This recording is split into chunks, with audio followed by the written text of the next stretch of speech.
Assalamu alaikum wa rahmatullahi wa barakatuh. Ahlan wa sahlan, guys. Welcome. My name is Dr. Zaman.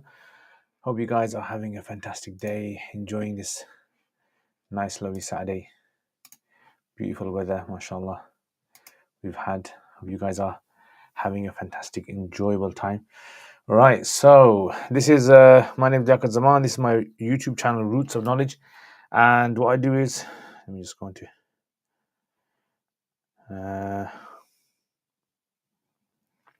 Okay. So this is.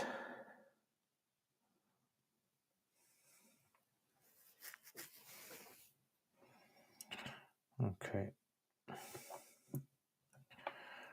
All right.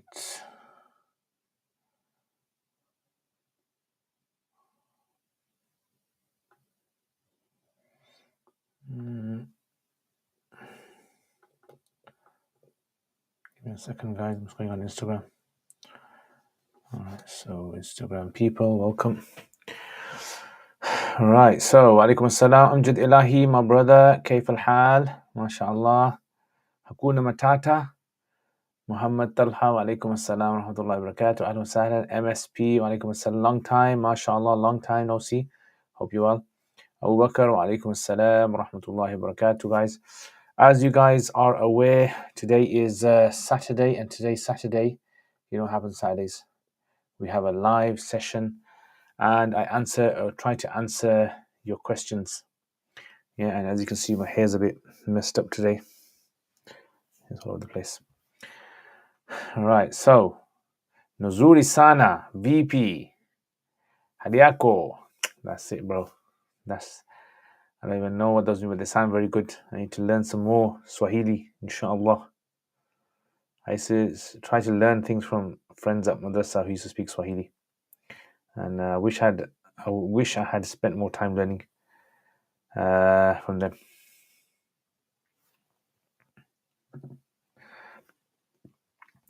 Okay, so anyway, Karibu Sana. That's the way. Swahili sounds like a very jolly language. Have you guys ever noticed? It's like people who speak it, they all sound happy and enjoy, probably because they are living in that part of the world, you know, where it's nice sun and maybe, who knows. Okay, let's check out Curious Cat, guys. See what Curious Cat is saying. Karibu means welcome. Ah, right, Karibu. Right, Karibu. Karibu in Arabic means close. Maybe that's maybe where the origins of this word are. Okay, so let's see what Sana means very. Sana, I'm trying to think in Arabic, what's the closest to that? Sana. Yeah. Okay. When having eye surgery, you can't bend for 2 weeks. And does that mean you have to pray sitting down on the floor? Yes. Yeah. So if you've got eye surgery, and obviously the doctor will tell you that you can't move your head too low. So in that case, you pray sitting down and you do ishara, your indication. Alaikum assalam, Hamim. I have a lot of questions today. Welcome, my brother. Welcome. Join the queue. How would you check if you are still bleeding from your nose? How would you check if you are still bleeding from your nose when you already saw blood coming out like half an hour ago? Would you curl up some tissue and then push it in your nose? Okay. If you check like half an hour. Okay, no need to keep checking. So long as there is no blood clearly coming down your nostrils, then you're good to carry on. Yeah, so you don't have to keep checking. It's just that if you clearly know there's blood coming, right, you can see nosebleed or something like that, then you repeat your wudu. Otherwise, you don't have to. I made wudu and prayed Zuhr. After finishing my sunnah and dua, I got up and went to talk to my brother. He then told me that my nose was bleeding. Do I need to reread as I do not know? Yes. If it's happened immediately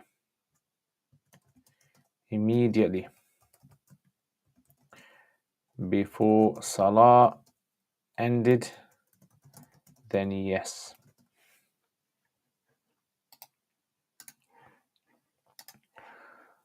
Okay. Is buying comic books with pictures for entertainment purposes permissible as long as it is a controlled hobby? Yes, so long as there aren't any immoral images in there. I heard that Islamically you can only make enough food to last 3 days. So basically you can't make like bread in bulk. I've never heard this before. Okay, I've never heard this before. Don't know where it's from. So if I made intention for the wrong salah, it could be that I meant to read Zohar, but I intended Asr salah by mistake. How do I break the salah and restart it without breaking wudu? Is there a way? Salam. You give salam, then restart. Okay. Hi, I've been wanting to start a business with a minimum investment. My dad's been unemployed for like a year now, and our family's financial situation is really tight, so that I can become independent early. I got an idea in my brain since I watched this anime. I don't know how to say that, and it's really famous right now, especially in my country. The idea was to sell shirts that have iconic quotes from the anime printed on, targeting such audiences through Instagram stores. I really think that it can work. I can confirm it if it would be halal. Yes.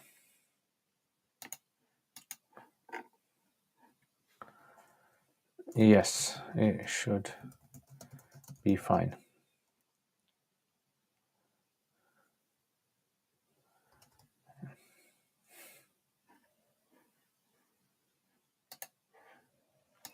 Okay. Assalamu alaikum wa rahmatullahi wa barakatuh. Ustad, a bit of a long question. I was on training course that led to free vouchers to take other certifications. Certifications would usually be paid, otherwise the layout was like this: go on training course and pass exam. I cheated on this. Do separate certification on your own. I cheated on this. Obtain free voucher for other certifications. Would it be haram for me now to use these free vouchers and display certifications? Wassalam.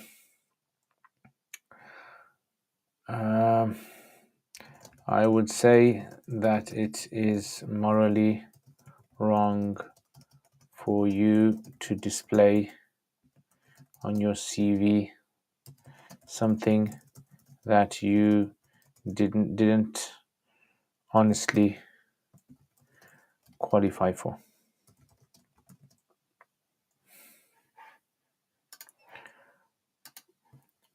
I sometimes have uncontrollable passing of wind, or at least had a feeling of it. After researching, I found that I should make wudu for every prayer.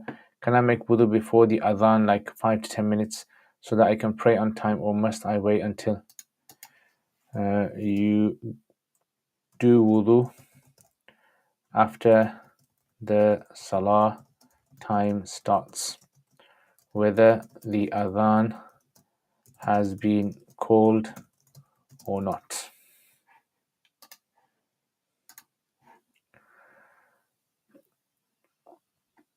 Okay, let's check some of you guys out. What you guys saying? If a person has prosthetic arms and legs in wudu, would he have to wash those limbs? No. Treat them like a bandage? No. So if they're not there, then you don't treat, because a badal can only be established through hukum shari, and the arms are not a badal of the real arm. So exclude them in wudu. So exclude them.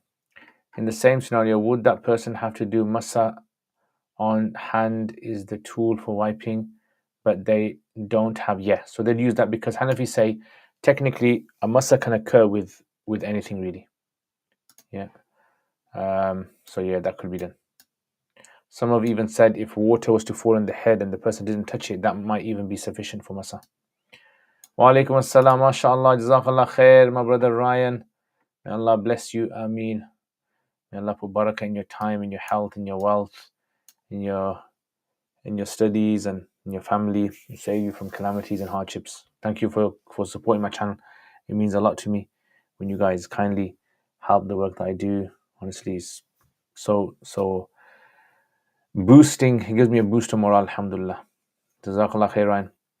Someone work in casino. He gave my son £30. Is this money halal to use? So if he got the money from working in a casino and he has no other income, then no, he's not allowed to use that money.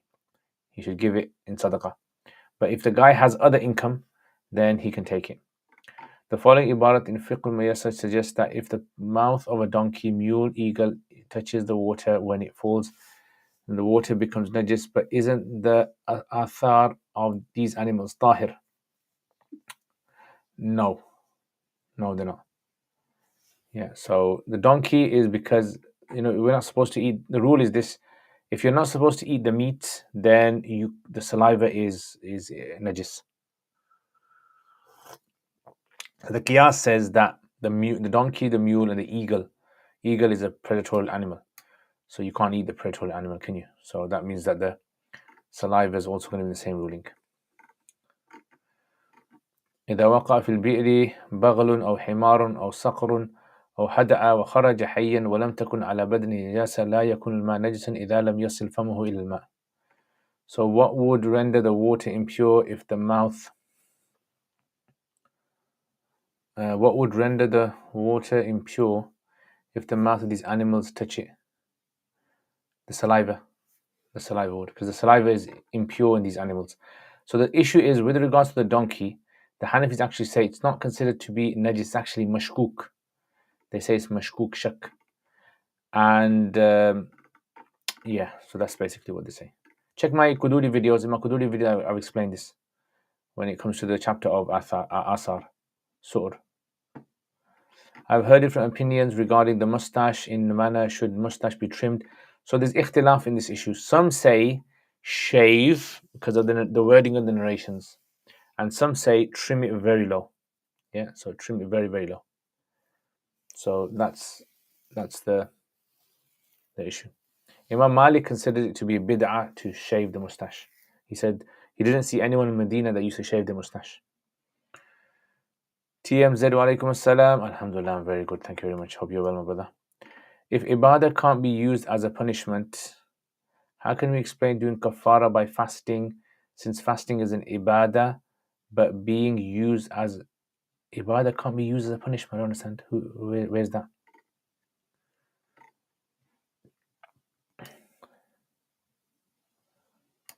Okay, pray for my bank account. Oh, mashallah, jazakallah khair. Thank you very much, my brother Amjad Ilahi. Thank you for your kind donation, Amjad Ilahi. Guys, make special dua for my brother Amjad Ilahi. Allah puts barakah in his business, and Allah gives him barakah in all of his affairs and saves him from debts, clears all of his debts. May Allah subhanahu wa ta'ala make your studies and your ibadah and everything that you do easy for you. Thank you very much, Amjad Ilahi. It means a lot to me. Wa alaikum assalam, A. Patel. Alhamdulillah. You mentioned you would answer my question in regards to what your curriculum would look for an alim course and what secular subjects you add. Remind me at the end, inshallah, because it's a very long thing. Yeah, so remind me at the end, inshallah. What is the minimum amount of saving for women that makes her wajib to do qurbani? So the minimum amount that she has to have is the minimum amount that you need for zakat. Yeah, so it depends which part of the world you're in. But in the UK, it would be about £350. She's got £350 savings after minusing all the debts that she owes, then, or the equal amount in gold or silver. Meaning a judge can't tell someone to fast or pray salah as a punishment. Yeah, so the judge is not saying it, is he? Allah is saying it. Yeah, so the judge is not saying this, Allah is saying this. So Allah can say whatever he wants. Does that make sense? So it's not punishment. The person is not being punished for this. Kafara is not punishment. Remember that. Yeah, kafara is like, what's the word for it? Kafara is like to sort of atone something. to make up for something, a deficiency. So it's not seen as a punishment. Bridge to eternity. Wa alaikum assalam. Ahla wa sahlan. Advice for those who find other women jameel more than the ones. Lower your gaze, my brother. That's the main thing. Lower the gaze, the most important thing. When does the time 15 days for a musafir? Is it from minute you get to the city or the day you're traveling also counts? So 15 days for a musafir would be, let's say for example, you went from Birmingham, you went to London. So you're staying in London, and as soon as you get there, you intend to stay there for 15 days. Yeah, that's when it starts. As soon as you enter the city with the intention you're going to stay here for 15 days. Does that make sense? If I traveled from London to Manchester in the first and reached 1 p.m. Okay, wa alaikum assalam, Fahmida. What is Ustad's view on alimas going university? Same as alimas going to Asda and Aldi to buy food.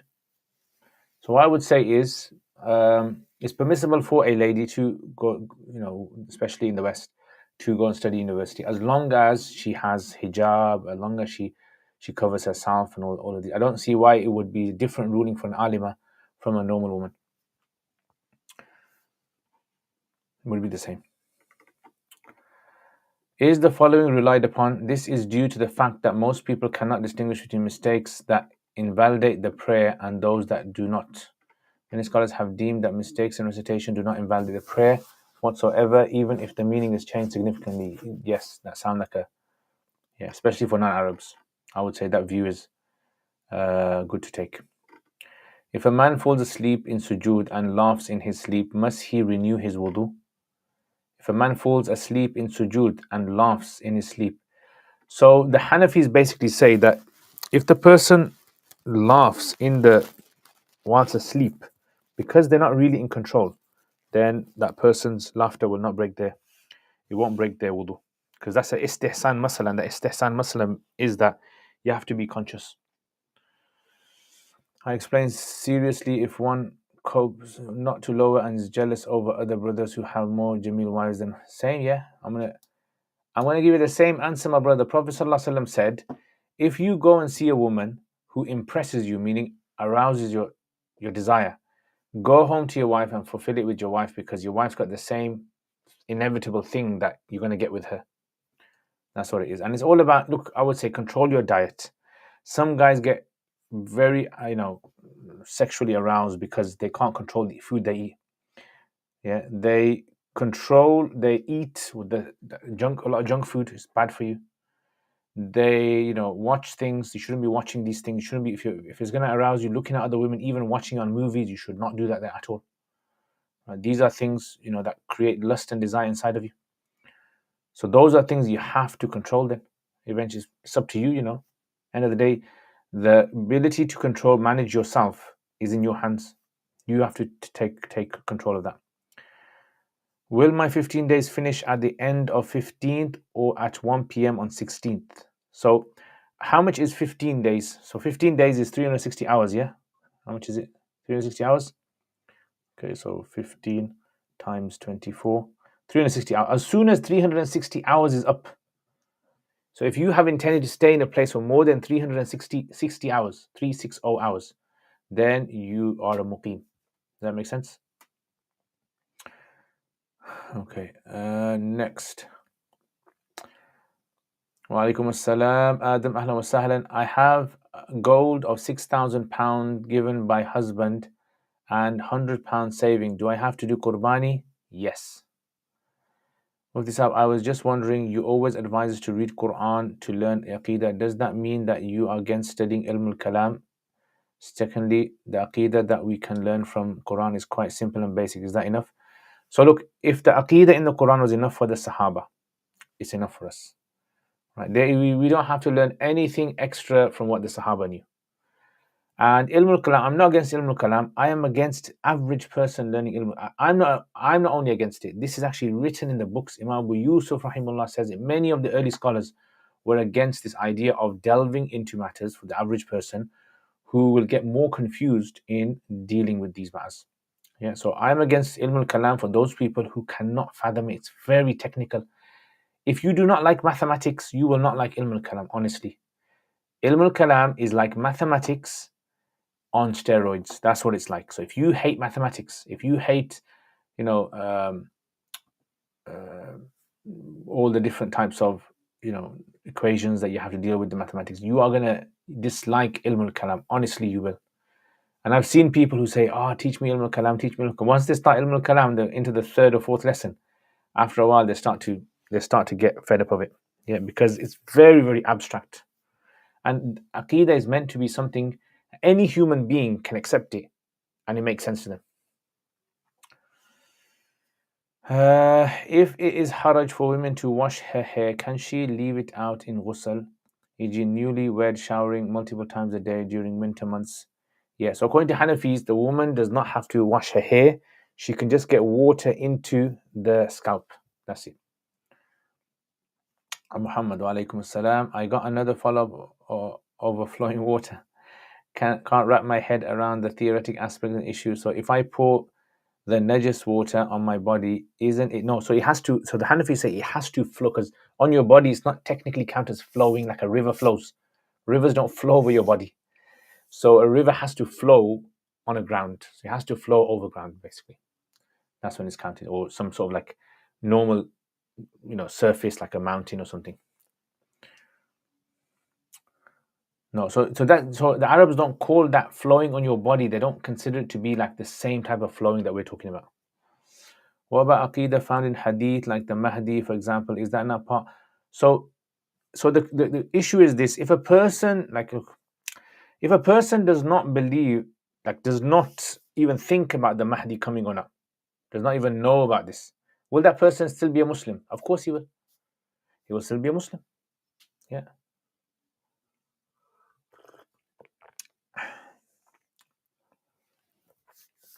You're welcome, Amina. Is it sinful for men to stay at home to perform? Yes. If a person denies Mahdi coming, if a person denies that, that's a different issue. So denying something and not being aware of it are not the same thing. So you for example, your grandma, yeah. What technical Aqidah issues does your grandma know? Think about it that way. So do you consider your grandma to be a Muslim? I consider my grandma to be Muslim. Yeah.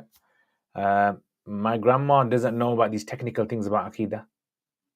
Yeah, but she's still considered a Muslim. Alhamdulillah. Is it sinful for men to stay at home to perform their salat if they do it without a reason? Possibly. If a cleaning agent has been added to water, can the water still be used even if the qualities of the water have been overpowered? Yes. As long as the viscosity of the water stays the same. Viscosity. And as long as that substance, if you showed it to a person, would deem it to still be water. Okay, let's look at Curious Cat. Okay, can you suggest me some beginner books to start reading about liberalism? I don't know. Check out Sapiens Institute website. Yeah, they've got lots of literature there. So I was in Salat, and during the Salam, I was confused between having to do sujood as-sahu or not. Then again, surety that I don't need to. I said the Salam again. Is my Salah valid? Yes, it's valid. Is washing machine enough to clean impure clothes? Yes, it's enough. Assalamu alaikum. Can people be teleported by jinn? Allah knows. I have no idea. Salam, I prayed a prayer and after giving salam thought that I missed one rakat, so I got up to do another one rakat. Right after starting my rakat, someone told me that I had done all my rakat, so I turned my head and gave salam. While standing, I walked away. It was yes, salam, yes, it's valid. Assalamu alaikum. How to protect oneself with sihr? Salam. Read Qul 3 Quls times 3 every morning and 3 times every evening. and blow on yourself.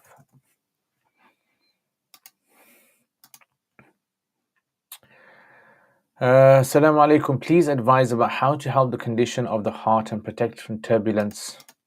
Wassalam. Stay in the company of good, pious people as much as you can, and stay away from haram things and debates. Stay away from debates, guys. If you don't need to listen to a debate, stay away from it.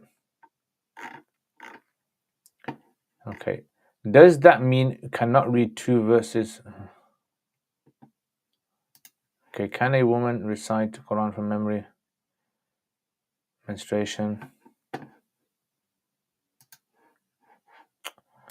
Let's see.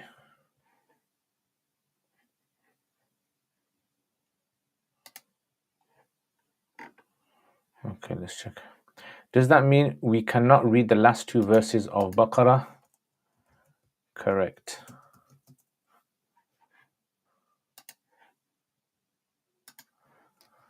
What advice would you give to a woman who has discovered her husband watches pornography?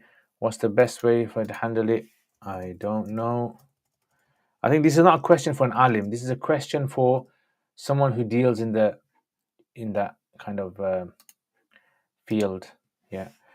So there's organizations that deal with men that have or women that have addiction to pornography. I think contact them. There's one organization called Tazkiyah. Contact them. I think there's one called Purifying the Eyes or something. Contact them. They'll be able to give you good advice on it and maybe even support. I honestly don't know the answer to this. I wouldn't be able to help you. I'll give my own thing that comes to my head, but that's like maybe if someone's comes to me and asks me about some medical issue, and I can give my own thing from my head about how to treat it, but it doesn't necessarily mean that it's going to be useful. Yeah, so I don't know. I'd say maybe speaking to them about it. Yeah, maybe that's probably the best way, because a lot of people, when they hold things in and they don't speak about it, that's when it builds up, and then there's a lot of tension in the marriage. There's a reason why, if the husband is looking at pornography, there's a reason why he's looking at pornography. Maybe you're not fulfilling his rights properly. I'm just saying, I'm not judging anyone, but that might be a reason. If he has to look somewhere else, he either he's looking at pornography because he's really got a serious problem in himself, addiction, or he's not getting sexual fulfillment as he should be. The wife's not fulfilling it as she should. That's to think about. What's the ruling on repeating the tashahhud in salat? Nothing.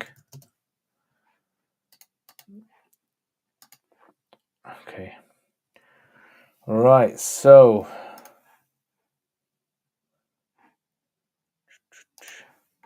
let's go back to this then.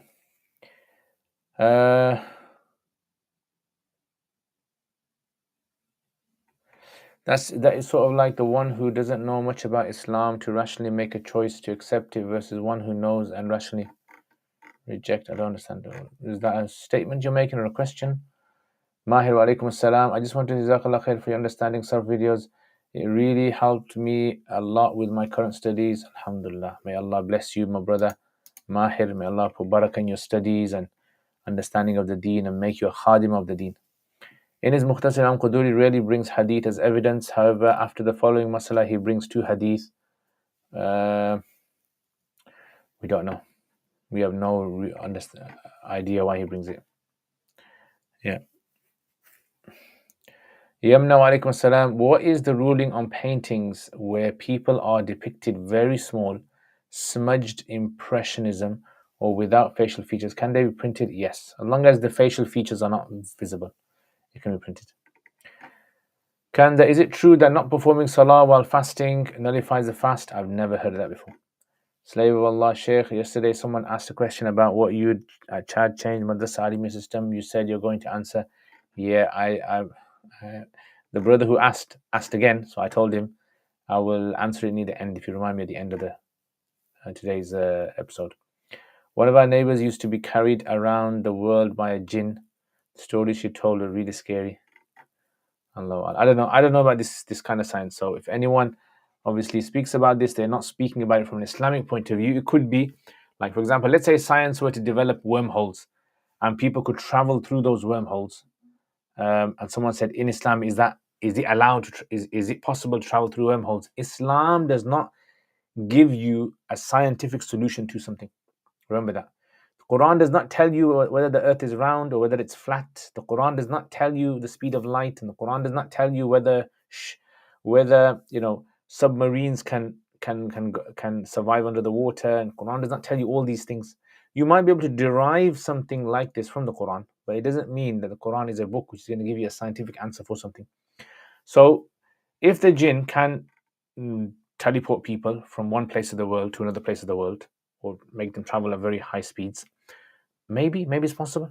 But the thing is, Islam doesn't tell us whether this is something that this is a valid thing or an invalid thing. That's more something to do with, like, science is the observable world.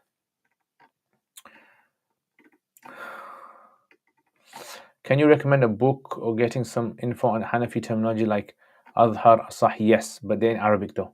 So there's a good book. It's called Al-Madkhal. It's called Al-Madhhab Al-Hanafi. Al-Madhhab Al-Hanafi by by a guy called Naqib. I forgot his other name. Yeah, I just remember as Naqib. It's in 2 volumes. It's called Al-Madhhab Al-Hanafi. Right, in there, it's got these. So it's a whole chapter dedicated to terms that are used by Hanafis. Even though I have gold of £6,000, my husband has debt of a big amount and he isn't giving zakat for his debt.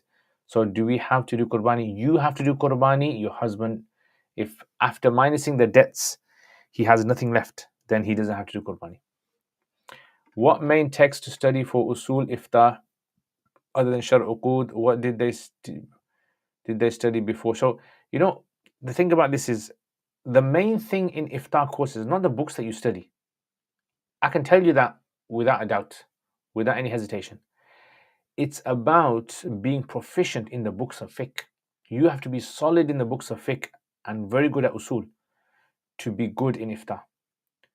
Yeah, that I would say that's probably the biggest thing. And I've seen this time and time again. People they come into these iftah courses and they're very weak in their fiqh.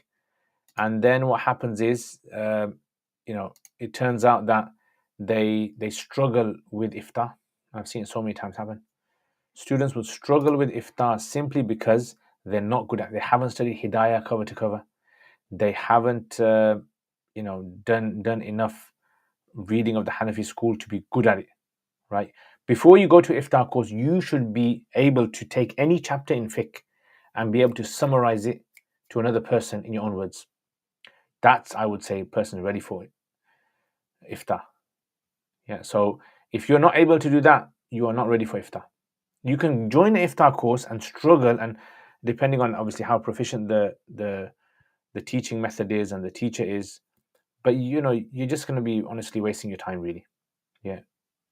I would say be very good at your fiqh, solid, because I've seen this. I teach iftah course, and I see it with students. Students join, and I can tell they're not very good at fiqh. And maybe they were like good in their lessons and they come top in their lessons, but they're not good at fiqh. And then when I give them like an assignment to do, they struggle with trying to do the assignment. So it's one of those kind of things. It's like, I don't want to kind of obviously lower the bar for them and soften the fall for them as much as I can. But the reality is, you have to be blunt with some people. You got to tell some people, you know what, you're not up for it. So I would say, you have to be good at fiqh. So rather than focusing on books of iftah, focus on fiqh. What is the monetary value of fidya approximately? I don't know. I think it all depends on the value of wheat and dates and all these things. So I think maybe it's around about £3.50, something like that. £3, £4. I think if scholars like yourself, Sheikh Yasir Hanafi, Sheikh Asrar Rashid, and other forward-thinking ulama unite, become Darul Islam, I think that's a bit of a far-fetched dreaming there, but inshallah, one day, inshallah. I like the different methodologies you use to teach. You make it more proactive, fun to study. How did you achieve this, Mufti? You know what? This is a good question. This is. I would honestly say this. From a young age, I've always been very creative. I like creativity. If someone gives me a task to do and tells me, like, come out with something, I love it. I can spend all day, hours creative. That's why I like drawing. I like painting. I like, coming out with these kind of problem-solving things. So I think every teacher has certain talents, certain skills, and not every student is going to be attached and connected to every teacher. So what I would say is that I personally think when I explain something, I want to explain it as though the person has never heard this before, right? Like you're explaining it to, like, someone who's 10 years old. If you can explain to a 10-year-old, you can explain to anyone. So that's why I try to go for. That's why I try to use visuals. I try to use any sort of like props or anything like that. Try and get the information into the mind of the reader. What is studies? Kate? What is the article name regarding Darul Hub that you have recommended before by some Maulana? So the article, there's two articles I mentioned. One was by Maulana Harun Sidat. Harun Sidat has written an article. It's in the Hanafi Studies Journal, published by Irshad Institute. And there's another one by Maulana Bilal Ali Ansari. It's about Dar al-Harb in India. Also, when the Hanafis say 3 small ayats, do they have to complete a meaning, or it's fine even if it doesn't? A follow-up question: if the subject of a painting is large but depicted from the back, yes, that would be permissible. What is studied in iftar? Yeah, so in iftar, you're studying how to give fatwa. That's what you study. Yeah, so the student at the end of the iftar course wants to have the skill to be able to study how to give fatwa. So this can range from different topics. Different iftars might teach different things, but the idea is to get the student. Just went off. 1 second.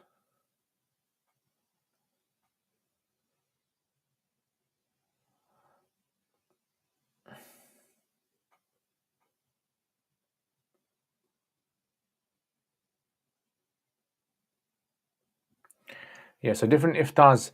So the main thing that you want to do in iftar is you want to try and understand how.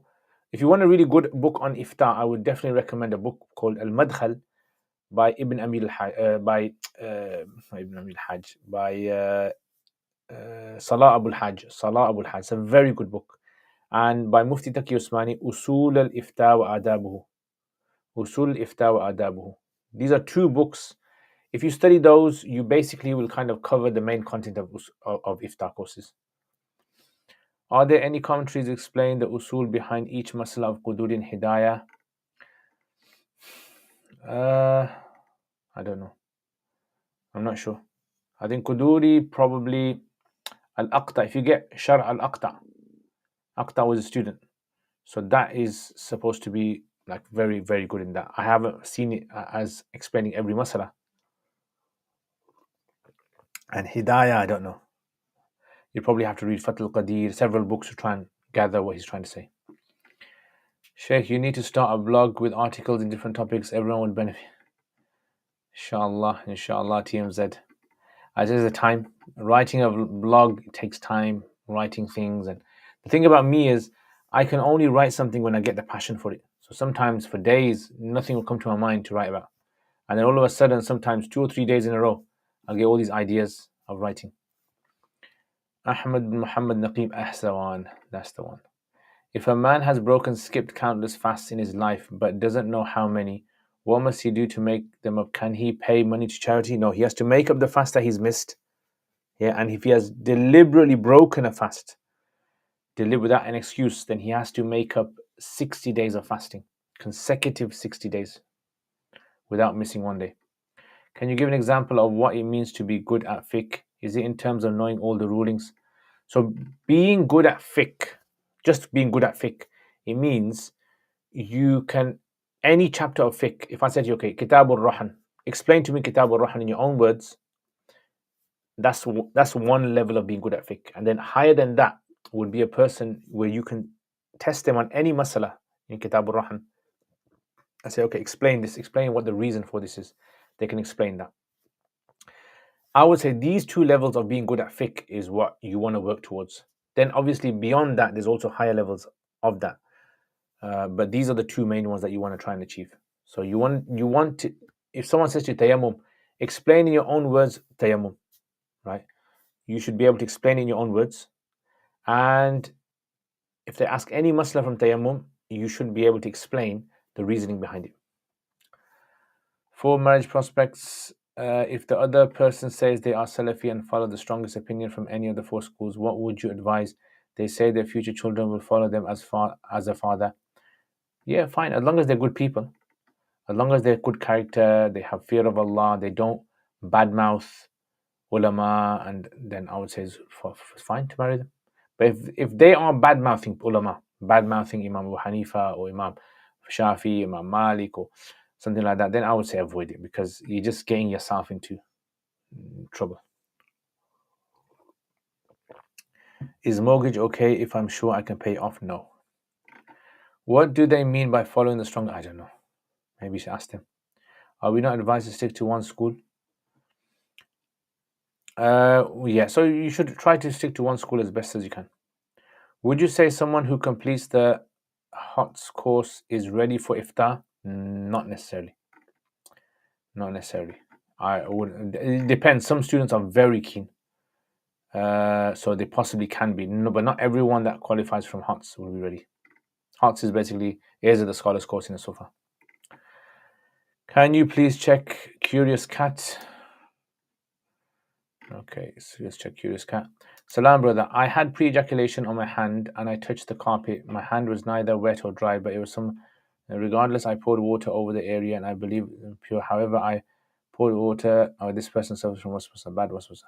I stepped on this area and walked around. I'm unsure. Ignore it. Waswasa person, ignore this. Ignore it. Yeah. Ignore, honestly. Waswasa people, let me tell you, waswasa people will ask a very similar question multiple times. This is one side of a waswasa person. And number two, they'll go into too much detail about a particular tahara masala or salat masala. This is what the two major red flags are, the waswasa. Yeah. May Allah give you shifa of your waswasa. But you don't just ignore it.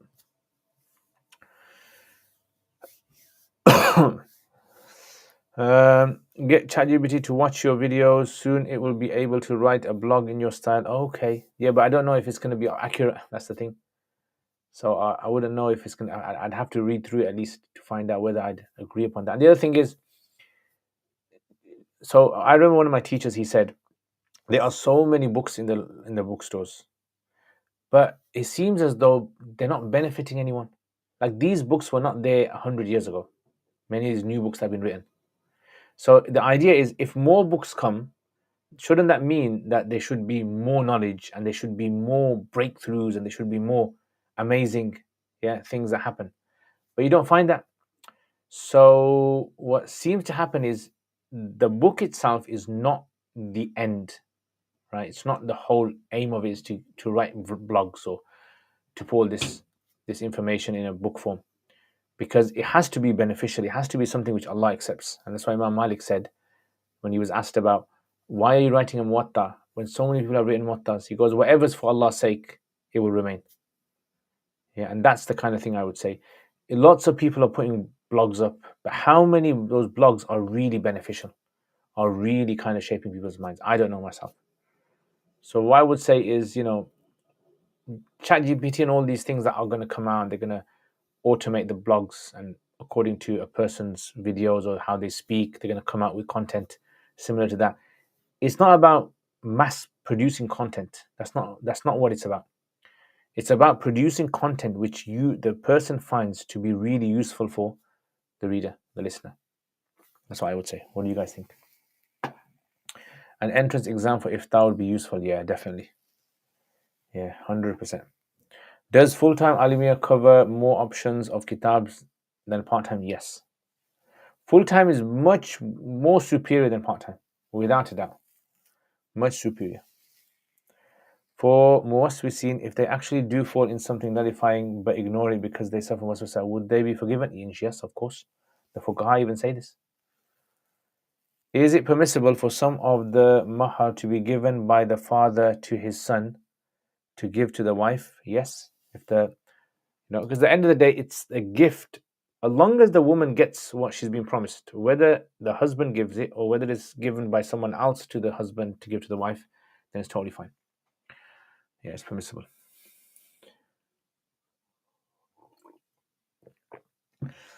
Whether I tried ignoring it, however, here's the thing: pre-ejaculation is a clear fluid, and I cannot smell it. I cannot detect where it's spread. I am not sure what to do here. So ignore it, my brother.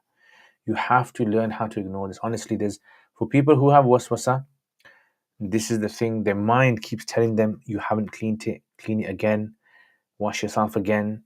Do it again. Some people will sit there in salat. I've heard them, and they'll say at-tahiyatu, at-tahiyatu, at-tahiyatu. And one guy, I remember, about 2 or 3 minutes just trying to say the word at-tahiyatu in his salat, and he wasn't finishing. And I kind of felt sorry for the guy, because I know this guy's a normal guy. He's a normal, sane guy, but he's got this issue where he just thinks that he hasn't said it properly. He hasn't pronounced the word properly, and he can't get out of that kind of cycle. It's a vicious cycle that is. So what I would say is, people who suffer from waswasa with regards to purity, they should speak to a scholar. If the scholar says to them, ignore all your thoughts, they can fully ignore them, and they will not be considered to be sinful but they have to really kind of go against their own nafs. That's the thing. And it's very hard. I know, for me saying it's just ignore it is easy, but for the waswasa person to actually ignore it at that time, like the waswasa person stepping in a wet slipper in the masjid, in the toilet in the masjid, and then thinking, I don't know if someone had a drop of urine went in there, and I don't know if some splashes from the toilet went on there, and I don't know if the guy's feet were dirty. I don't know. All these kind of thoughts go through their mind, so it's very difficult for them to be able to focus their thoughts. Is there a difference between bayt fasid and bayt nasikh? Fasakh. You mean fasakh? So there's a difference between the two. Bayt fasid basically means that a transaction in which the definition of the transaction is there. So it's mubadalatul mali bil mali bit taradi. The two sides have exchanged wealth that has been exchanged. But in the sifa of one of these things, there's a problem. So for example, like something that has like a riba is involved, or a condition has been attached to it which is not considered to be legal, that will make it fasid. Fasakh is where a contract has been voided. It's been annulled, nullified, either by a judge or by the person themselves. وعليكم السلام زید اهلا وسهلا څنګه حال دی زما ورور خیریت دی طبیعتونه دي ښه دي ټول حال وال ملګري دي څنګه دي عمیر صاحب څنګه چل دی Have you heard of the QnA app? No, I haven't. Actually, I think I have. Is it one of those ones where you can read to the Quran and it can tell you your mistakes? Is that one? I can't remember all these names. Got that. So if he ever happens again, overwhelming the area, water soaking is enough to clean it. Overwhelming the area with water soaking, yeah, that would be sufficient. But again, if you're suffering from waswasa, you don't have to do that at all. How can in fact, the Hanafis say this. Look, let me tell you what Hanafis say. Hanafis even say for a normal person, let's say one day he wakes up and he has some in his bed. Let's say he has some ejaculation or something, and he doesn't know where it's gone. He does not have to wash the whole bed. He just has to take a rough guess, choose a spot, take a rough guess, and wash that spot. Even if he got it wrong, it's fine. Yeah, because remember, at the end of the day, following Allah and His Messenger is what we're meant to do. Yeah, following the Sharia is what we're meant to do. So as long as you have followed the Sharia in a way which is easy, that's fine. Kanda, wa alaikum assalam. How can a person make up missed delivery, skip delivery, broken fast if they don't know how many? We take a guess. If they don't know how many they've missed, they just carry on with their life. After 4 years of HOTS course, are you then able to break down all grammatical rules and vocabulary in kutubs and able to explain in your own words? I would say yes. I would say the good students that complete the 4 years are able to do that. I definitely 100%. But the ones obviously who are lazy students, they might struggle. What's the exact definition of waswasa? Are these things also the person? So waswasa is basically where waswasa means like they get whispers. Yeah, waswasa means whispers. So there's not exact definition for it. The concept of it would be that a person who keeps on like has this obsessiveness about, or compulsive, that's what it's called, in OCD, or obsessive compulsive disorder. They're obsessed about a particular thing and they spend too much time on it. So a person's obsessed with washing themselves in the toilet, obsessed with doing wudu, spending ages doing their wudu, or trying to figure out whether they're clean or not. Are there any modern day Hanafi Mujahideen? Any Hanafi Mujahideen? Taliban? Afghanistan? Any leading Hanafis scholars I can listen to in Arabic? Yes. Listen to Sheikh Adham Asimi. Yeah, Adham Asimi. Yeah, he's very good. Sheikh Abdul Salam, a guy called Sheikh Abdul Salam Ashanar. Listen to him as well. These are two. And if you go on to Seeker's Guidance, they've actually got scholars on there, Arabic-speaking Hanafi scholars. You set target how much verses you want to read. After each verse, it adds the reward you. Okay, I see. Interesting. How is it going for you? Are you using it? If I join congregation and don't know what salat we exactly praying, is the prayer valid? If you don't know which salat you're praying, then obviously no. If you don't know which salat you're praying, you gotta start pray your salat again. Mujtahideen. Okay, so Mujtahideen, yes, Sheikh, I would say. Sheikh Mufti Taqi Usmani, I would definitely say he's probably one of them. I would say Sheikh Salah Abul Hajj, definitely probably one of them. Sheikh, who else would it be? These two I would definitely say. Some have passed away recently. Yeah, but these two probably, yeah, I would say. So how old were you when you got married and how did you... So with waswasa, if it seems they can't control their thoughts, they should see a psychiatrist. Of course, they should speak to their doctor about it. This is not a Maulana issue. Please do not go to Maulanas with your waswasa problems. Honestly, do not. Yeah, do not go. So many times, I've got this one guy on my WhatsApp, and then so many times I've actually told him, don't ask me about how to get advice on waswasa. Speak to a psychiatrist about this. Speak to a consultant about this. Speak to counsel about this, someone who's familiar with this, and he's not convinced that they'll know the answer, and that's what happens with people who are suffering from these kind of things. They feel as though the Maulanas know everything, and trust me, I can tell you, you do not ask a Maulana about waswasa. Yeah, most Maulanas do not know. Let me tell you this: most Maulanas do not know how to translate dreams. Most Maulanas do not know how to deal with waswasa. Most Maulanas do not know Taweez issues. Most Maulanas do not know how to sort out family feuds. Yeah, they don't know this. They don't learn this in madrasa at all. It's just sometimes a Maulana might be good at it, and sometimes he won't. Just like a non-Maulana might be good at these things. Yeah, so I think general public should be aware of these things. But sometimes they create the perception that Maulanas are good at these 4 or 5 things, like really good at them, and that Maulanas will know the answer. Adham al-Asimi is great. Is this Mujtahideen fil madhab or mutlaq? Yeah, there's no Mujtahideen mutlaq. Yeah, there's no Mujtahideen mutlaq. That's all gone now. So we would say Mujtahideen, obviously, within the school. It's a very good app. Highly recommend. Will definitely, inshallah, get you into the habit of reading Quran. Okay. How's life going? Alhamdulillah. Fine, very good. How does one go about learning interpretation of dreams? Is it possible today? Of course it is. Of course it is. Salam. Again, brother. I've got a course. If anyone's interested in dreams course, if you go to a Sufa website, go to the courses. There's a dream course there. You can register for it. I don't know how much it costs. You can register for it. I think maybe it's 20, 30 pounds. Register for that. It's a whole day course. It's several hours. I go through whole concept of how to interpret dreams, and so it's on asufa. Where is it? Asufa dreams course. Reality of dreams. Yeah, it's reality of dreams. I did it in when did I do it?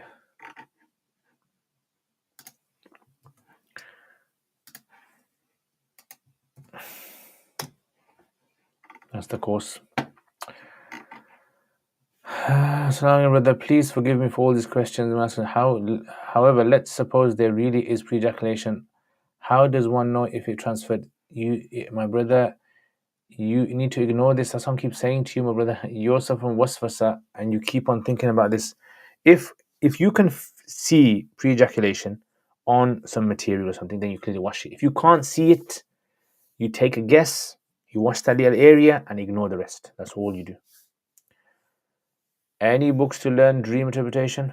Yeah, so check out this website. I've actually got a whole book list of those who are interested in dream interpretation books. It's a massive book list I've compiled, I used for preparing for this course. Where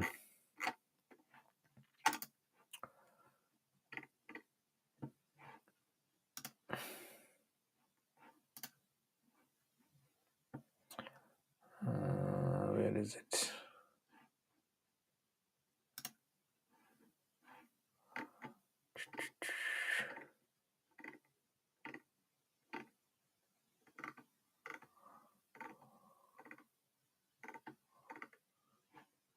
Yeah, here it is.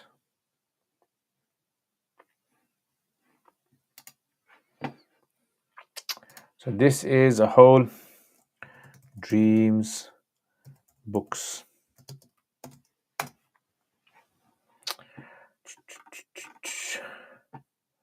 They put too much on the imam in the masjid. Yeah, no. Apparently, the imam is supposed to be able to solve all the world's problems.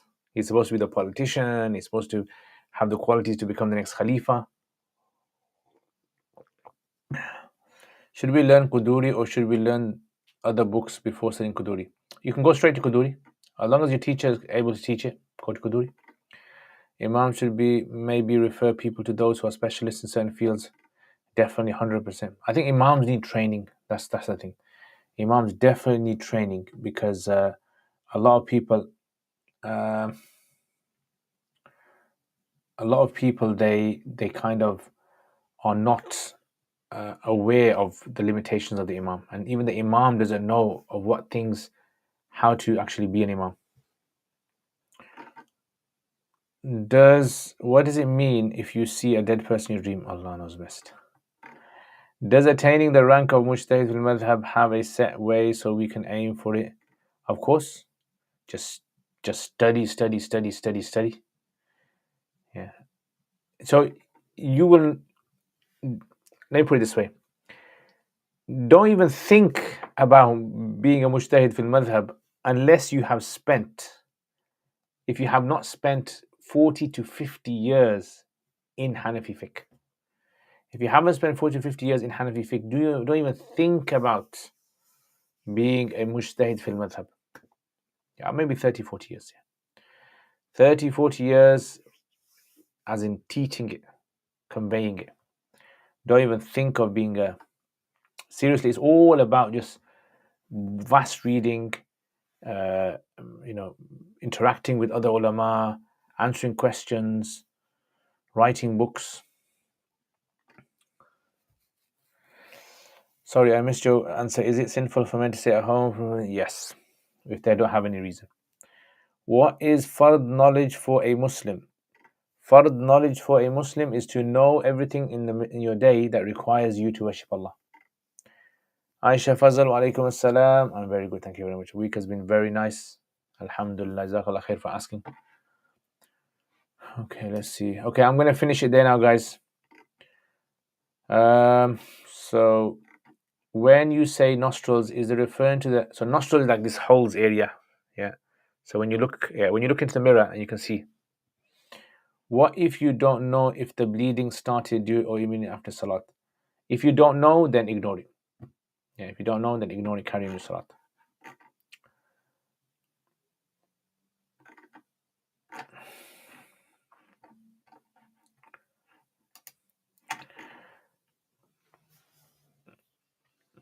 Well, that dream has gone out the window. So now look, if you guys are listening to my live streams, I always tell you I do not interpret people's dreams unless I know you very well. And the reason why is because interpreting dreams, every single thing you see in your dream is unique to you. If another person sees exactly the same identical dream as you, it doesn't necessarily mean the same thing as what you saw. Yeah, it's like if two people go to a doctor and both of them have complain of stomach pains, it doesn't mean that they've got the same illness. Yeah, so if one gets treatment and the other guy goes, what did he give you? And he goes, I gave me this. He goes, okay, I'll take that as well. It doesn't mean they're the same. Dreams are unique to each individual. A lot of things in dreams will be unique to you. You seeing a car in your dream is different from another person seeing a car. If you don't drive a car and you see a dream, it's different from a guy who drives a car and sees a car. Depending on what kind of car you see, you could be living in a particular community that has a lot of crime rate, car thefts going on. A car could mean something else. And seeing a dead person as well, you could be involved in janazas. Seeing a dead person means something else. You could be a person who is in Gaza and seeing a dead person means something else. You could be someone who just lost their parents and dead person means something else. So that's why when people say to me, what does this mean in my dream? Yeah, I just say to them, I can't interpret dreams, because for me to have to explain the whole thing, regurgitate it, everything that I've said before is just too time consuming. So sometimes when some of you guys ask me questions and I'm thinking, oh, I've explained this so many times, I just come out with a blank answer, right? Just one statement. So look, my advice would be, if you ask someone a dream, when like I've seen this happen. People have come to me, asked me a dream. I say, look, if I answer your dream, I'm going to have to ask you loads of details about yourself. Some things you might be very uncomfortable about, right? And then that puts them off because they think, why is he asking so personal questions? I need to know the personal questions in order to ask. If I'm your doctor and you come to me and you say, I've got stomach pain, and I say to you, look, I'm going to have to ask you a lot of questions, personal questions about yourself. What did you eat and what did you do? And are you married? And have you ever done something like this? And what, and then you kind of get a bit offended. Then don't go to the doctor. That's simple answer. Dream interpretation is like a doctor. That's all it is. If the doctor doesn't ask you a whole list of questions when you come with a problem, that means the doctor is just guessing. He's just going to write you a prescription to get rid of your paracetamol. Yeah, oh, you got a stomach problem. Okay, just take paracetamol. You'll be okay. Yeah. So honestly, I don't know how people interpret a dream by you just telling them one thing you saw in your dream. I don't know. Yeah, you have to tell the whole. It's a whole picture, isn't it? What you saw in your dream is like a whole movie. If someone comes to you and says to you, what does it mean in a movie if a guy stabs a guy that's running? What does that mean? Now you have to explain the whole movie, what the whole movie is about, to be able to understand what was exactly happening. And that's exactly what dream interpretation is. So dream interpretation, when you guys ask me questions, say, what does this mean if I see, if I saw myself, drinking from a well, what does that mean? Or if I saw myself, running in water, what does that mean? Or if I saw myself sitting next to a big tree, what does that mean? You have to tell me the whole dream, bhai. Tell me exactly what you saw. Are you a person who is suffering from mental issues? Are you a person who has eaten a lot before they went to sleep? Are you married? Do you have children? Has any of your child been suffering from some sort of an illness? There's lots of things that could affect a dream. Oh yeah, the alim question, syllabus question, yes. Any videos planned for this week, Sheikh? Yes, inshallah. I will be doing my normal videos as I do every day, inshallah. Do you have to do qurbani if you have loan money? So I've got a video on qurbani, who has to do qurbani. I'll just put it up here. You can watch it. Here, qurbani.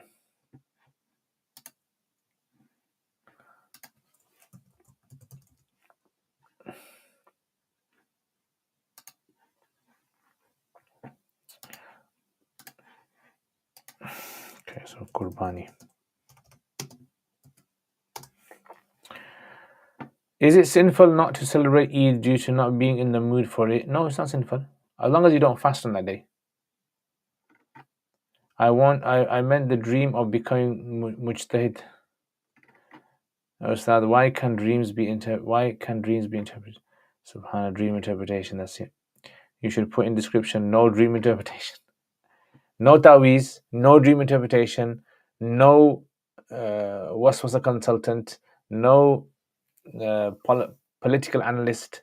Yeah, what else? No jinn whisperer. We're going out to eat. We're going out to eat tomorrow, Ustad. Tomorrow? You wanna go out to eat tomorrow? What have I got tomorrow? Oh, tomorrow I'm going to be coming to AF tomorrow. Yeah, that event in AF. Inshallah, I'm going to come. Inshallah.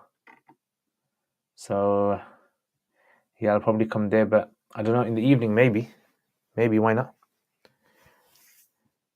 Ustaz, do you know much about firasa? Not that much. So firasa is basically like insight. Non-Muslims can have insight as well, but believers have a special insight. So certain believers can have like this, almost like this inner eye, inner perception. They can see things. Wa alaikum assalam, Tanweer. Have you heard of a scholar called Farahi? Who is he? There's loads of Farahis. Are you talking about Ahmad Amin Farahi? Which one are you talking about? What if you can tell me something about him, some anything like what he specialized in? Why is having a good perspective of Allah important? Yeah, because it helps you in life to be able to be positive. That's what it helps. What is jinn whisperer? It means someone who can communicate with jinn. No Qida questions, no Dubandi.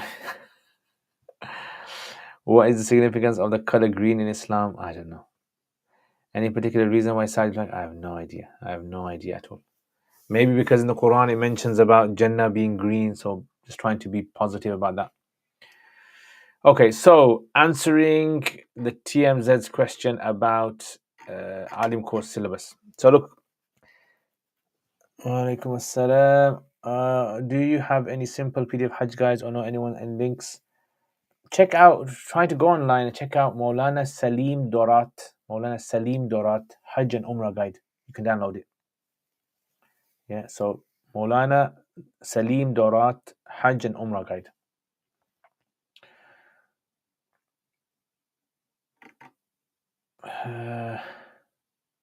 Hamiduddin Farahi. Oh, yeah. So he was, I don't know too much about him, but he wrote some books on tafsir. It was like he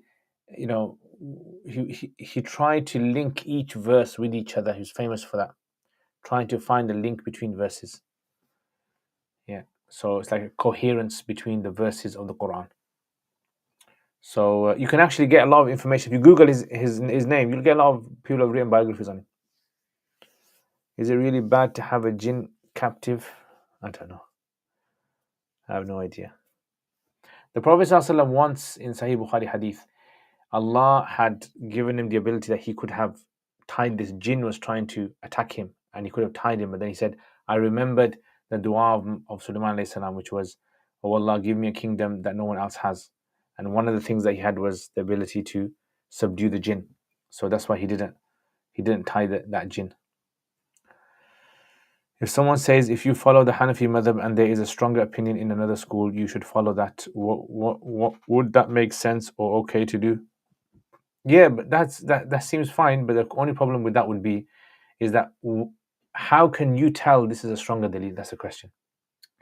Like, let's say, for example, you go to the doctor, and the doctor gives you medicine, and someone says to you, if someone gives you a stronger medicine, a stronger opinion in that particular problem that you have, you should take that and not listen to your doctor. You're going to say, well, how do I know that opinion is strong in the first place? Or my doctor's opinion is strong? How can I tell?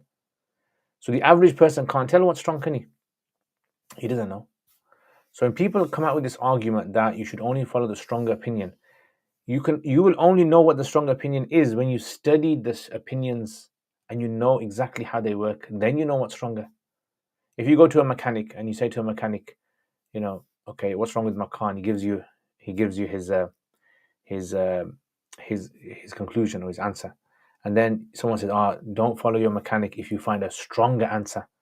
You're gonna say, wait a minute, how do I know? If I ask 10 mechanics, how do I know which one is strong? Like, how do I know?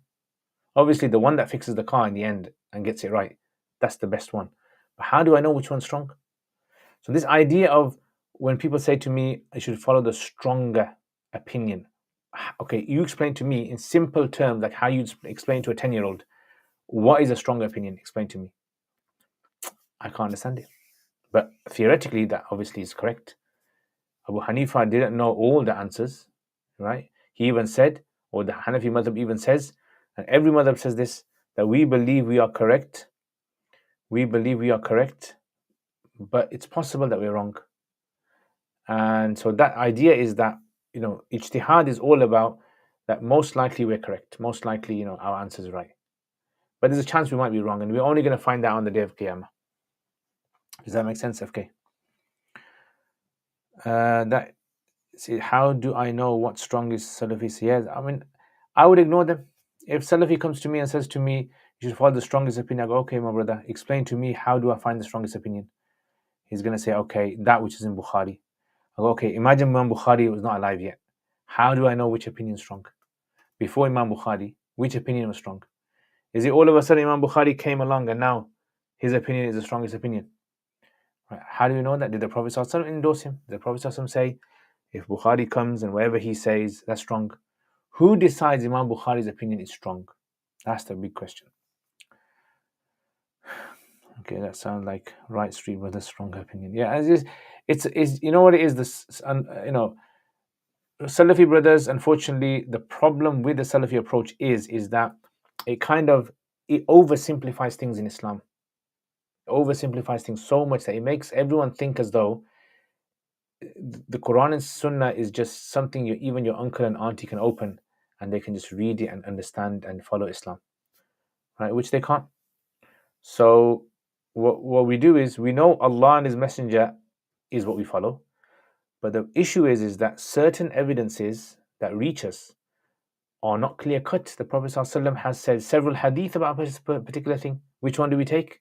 How do we reconcile one over the other? Yeah. What I would suggest, if anyone has any questions about this, I would say watch my series on evolution of fiqh. Honestly, that series, an underrated series. I know I'm saying this from my own one. It's an underrated series, and a lot of people, seriously have benefit from that series. Evolution of fiqh. Check it out, Evo of fiqh. In there, you'll understand exactly. Watch that whole series, and you'll at the end of it, you'll think, "Wow, I understand now how this whole madhab thing works and how evidence works and dalil works." Maulana Salim Dorat, yes, Google that. I think there's a refutation that's argument by Hussein al-Humayda, Hassan al-Humayda, where he brought all the different usul challenges an average layman if they can answer. We follow the strongest opinion according to our madhab, as do the other madhabs. Of course, that's it. Yeah, every madhab follows its own usul, its principles of how they derive to an answer. Right street, Imam Sham al-Ghazali. Imam al-Gharb. You're welcome, FK. So I would say watch that, inshallah. And honestly, because the thing about the other thing about Salafis generally is this: look, I've seen this. 80% of Salafis that start off hardcore, maybe more than that, in the early 20s, they usually start off before they're married, right? And then afterwards, once they get married and once they have children and once they get into their 30s, they calm down, mellow down so much. They don't even care about the ikhtilafs anymore, right? They just want to worship Allah and just become good people. That's all it is. It's a kind of like a peak and a trough that you get. This is what you come across. Yeah, so I would say that's the thing. Without disrespecting our Salafi brothers and sisters, may Allah give them reward for the effort they're trying to do, and many of them are obviously trying their best to try and worship Allah.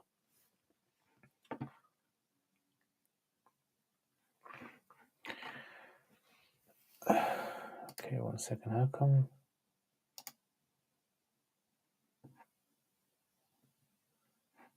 my Facebook is not working? As I realized.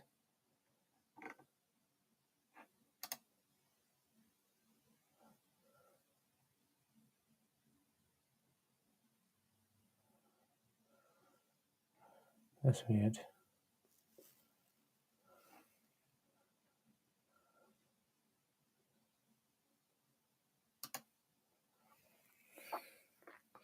Yeah, so anyway, I'm going to go off Instagram. Instagram people, if you want to carry on, come on to YouTube, inshallah.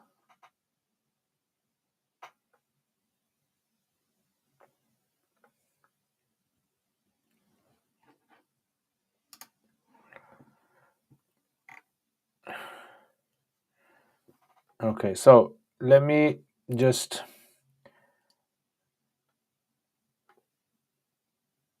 If you want to become famous, guys, just refute people.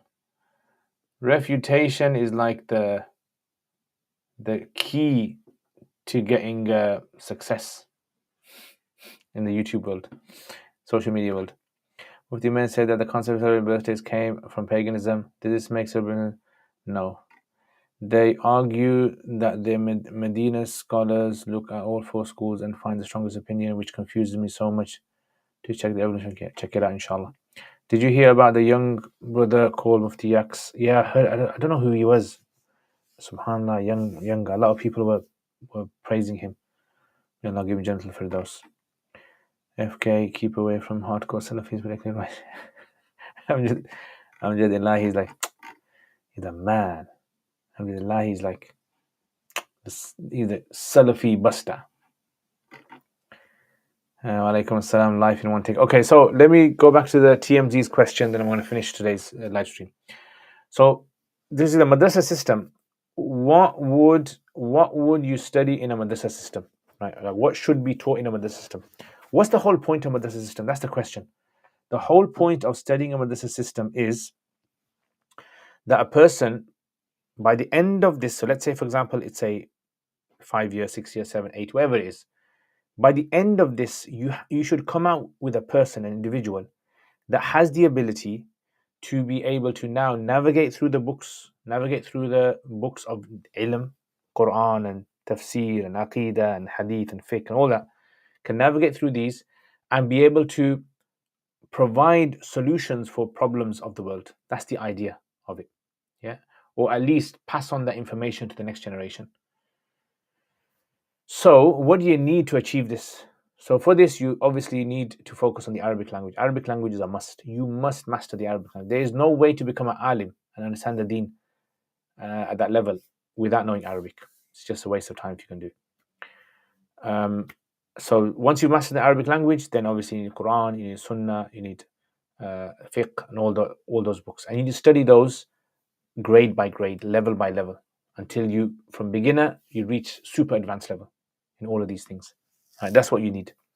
So what I would say, in the madrasa system that we have today, you have to understand a lot of the madrasa system has simply been replicating a model that was found in Indian subcontinent, and that has been chopping and cutting and chopping and cutting, and it's been like over the years. Eventually now you have, if you were to pick from around the world 100 madrasas, you would find a big difference in how they what they teach. Big difference you'd find. Right, so you find like in the UK, you might find some madrasas where they have a hybrid school and an alim course system. Yeah, where they probably watered it down a lot. By the end of it, you still call them an alim when they qualify. And then you have one like, an 8-year course in Indian subcontinent where a person that goes through it is also called an alim as well. So how can they both be called alims when they... So there has to be some ultimate global test of how to test whether they're really an alim or not. We don't have that, unfortunately. There's no way of making checks on that. So what I would say is, every madrasa, they need to really change the pedagogy. Pedagogy of the madrasas has to change drastically, honestly, without any doubt. People don't realize how important pedagogy. When I say pedagogy in simple terms means the way you teach something. So the way Arabic is taught, grammar is taught, how much emphasis is put on grammar, the way tafsir is taught, all of these things, I think every madrasa needs to have courses for teachers before they start teaching a particular. They need to have a training course. How are you going to teach this? How are you going to prepare for lessons? How are you going to deliver the lessons? And in the madrasa, they need to have resources as well. Like, for example, worksheets, exercises, assignments. That for every subject they should have this.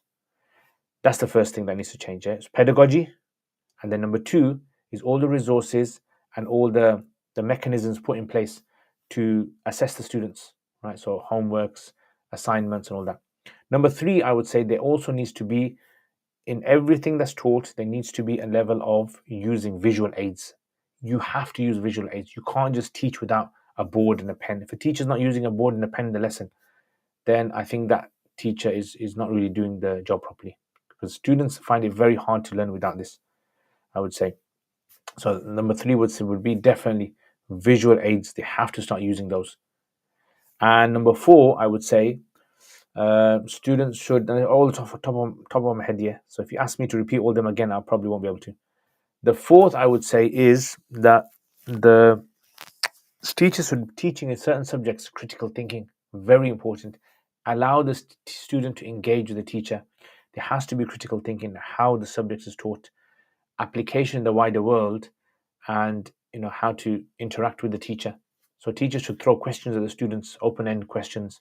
Students should allowed to answer those questions, should be allowed to ask the teacher counter questions as well. And that's how it should go on. So I think that is very important. Yeah. And finally, I would say that there needs to be another fifth thing, that there needs to be exams should not only be just written exams. They should also be assignments, essays, essay writing, dissertations, presentations, oral tests as well. All these different ways of testing the student, because at the end of the Alim course, you want to create a leader. That's what you want, a potential leader for a different field. It could be a leader of fiqh, a leader of hadith, a leader of tafsir, a leader of the community, a leader of the country. You want to create a leader, so that's what you want. So I think those are the 5 things I would say that are very, very important, right? If you don't know what I said, play it back and watch it again. And as for what to add, definitely you need to have in there subjects like liberalism. Yeah, so you need to have, like, if it's just a semester on liberalism, they have that, just a semester. Yeah, so you can call this enrichment subject. You have a subject in every year which is purely for external topics. Politics in the UK, colonialism. What was all colonialism about? The history of the Ottomans, history of multinational companies, history of, like, let's say, take a case, for example, Coca-Cola, the history of Coca-Cola and how they branded themselves and how they reach, and behind the scenes what they do. It really will open up a student to understanding how the world works. Yeah, understanding war in democracy, how the war on petrol and all these things, how they work. These are all the things I would definitely say there needs to be. This students need to learn about this in madrasa, because if you don't learn it in madrasa, they will have to scramble here and there to try and understand in the real world what's happening. And sadly, a lot of students get confused after they qualify. They feel as though what madrasa taught me was like what you learn in school compared to what you face in the real world. Yeah, does that everyone understand what I'm saying? That's what happens with things. So I think definitely there needs to be this enrichment. So enrichment, every year there needs to be enrichment, and that enrichment needs to involve teachers getting together, thinking, okay, this year, what semester should we cover? And it can be very, very serious topics. Domestic violence, problem of domestic violence, looking at solutions of domestic violence, cause of domestic violence, gang warfare amongst Muslims, high drug rates amongst Muslims, high prison rates amongst Muslims. Yeah, so I think that is what you need to have over there as well. Okay, so that's what you need to introduce into the subjects. Was there anything else? I think there's a lot of emphasis as well on other skills, learning other skills as well. So maybe students can learn, like, for example, management. They can learn management. They can learn computer skills. They can learn skills like, for example, how to apply for a job, writing CVs, these kind of things. All these kind of things can be learned as well. Yeah, so I think there's a lot of things that can be implemented in the Alimiya course. And maybe people will agree with me and people will disagree with me. But I think madrasas need to get together and think about these things, honestly. It's very, very serious, big problem. Otherwise, we're just churning out these girls and boys with a name Alim next to them. Alim And if that's not really improving the society, I don't know what is. Yeah. His celebrated birth is halal. Yes. He gave talks sounding similar to Mufti. Oh, okay. Lots of audio only lectures from Sheikh AAA. Okay. Okay.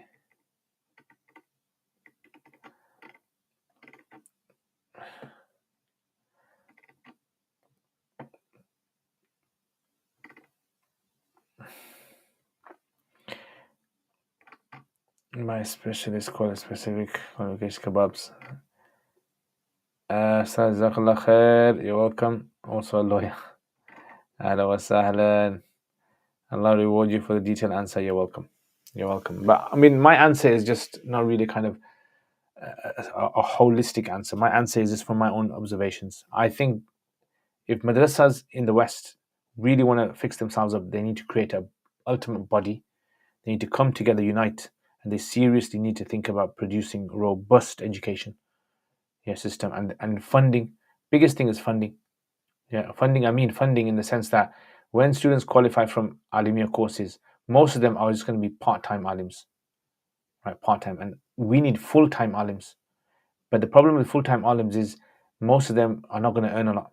Their earnings will be very, very low compared to the average salary. So that's why I would say that this is like a big thing as well. That if you don't have the incentive there for someone qualifying, if you don't have the incentive for them to study, right, then who's going to want to become an alim? Seriously, think about it. Who's going to become an alim if they know that the amount of I'm going to earn in a year is going to be a fraction of what I could earn if I was doing another normal job? So you need to have proper pay. I think people need to invest in creating like a waqf system where you can have imams are paid a proper wage, madrasas teachers a proper wage, or people who deal in research and these kinds of consultancy proper wage. And then that way you'll have people who will think, shall I go university and acquire this degree and then go for this particular career, or should I go into where I could get a similar paid job? Right? Then it make life very easy for people. Allah, I mean, Jazakallah khair, Bakr. Our Salafis, Wahhabis in Islam, of course they are. Jacking the chat. No worries, my brother. No worries. All right, guys, I'm going to finish it there. Thank you very much, everyone, for tuning in. May Allah bless all of you guys, keep you all happy. Make special dua for me, guys. And inshallah, Amjad Ilahi, we can meet up tomorrow, inshallah. My brother, Amjad. And keep each other in your duas as well, and especially our brothers and sisters in Palestine, in Gaza. Special dua for them. Don't stop raising your voice for them. Honestly, guys, on the day of Qiyamah, you are going to be so sad about how much you should have spoken up about Palestine. That's how regretful you're going to feel. So before that happens, speak up as much as you can. And obviously, don't just say silly things. Say things which obviously are going to help the cause. So speak up as much as you can for the cause. Spread correct information about what's happening. Make people aware. Boycott as much as you can, and support, especially in the UK with the general elections coming up. You need to support your Muslim, those Muslim leaders, or those leaders, even if they're not Muslim, who are going to stand up for your causes in the future. Right? That's what you need to work towards. All right, guys, take care. Aisha, wa alaikum assalam wa rahmatullahi wa barakatuhu.